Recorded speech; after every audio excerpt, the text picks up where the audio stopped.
ආයුබෝවන් ආදරණීය දුවේ පුතේ වෙසක් උත්සවයට ධර්ම චක්‍රයක් හරිම විදියට කපන්නේ කොහොමද කියලා තමයි අද මම ඔයාලට කියලා දෙන්නේ. මුලින්ම හතරස් කොලයක් අරගෙන මෙන්න මේ විදියට ක්‍රමානුකූලව නමා ගන්න.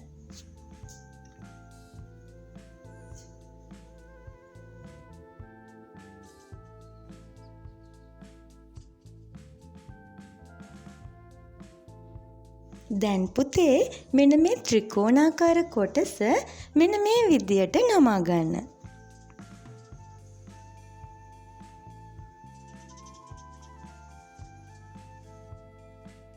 ඔන්න දැන් මම මේ පෑනෙන් ඇඳලා පෙන්නන ඔයාලට කොහොමද මේ අනවශ්‍ය කොටස් ටික අපි කපලා අයින් කරන්න කියලා.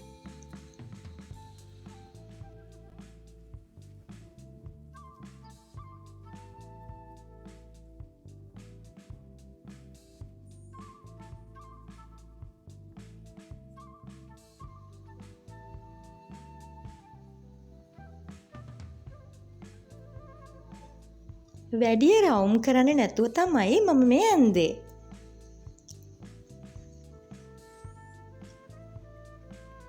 පහළ ඉර කෙලින්ම මෙන්න මේ විදියට පුතාලත් ඇඳගන්න.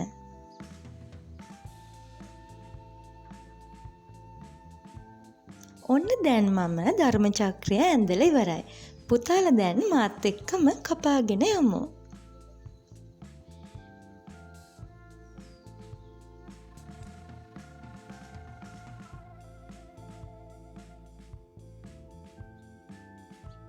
ඔන්න පුතේ අපි දැන් ධර්ම චක්‍රය කපලා ඉවරයි.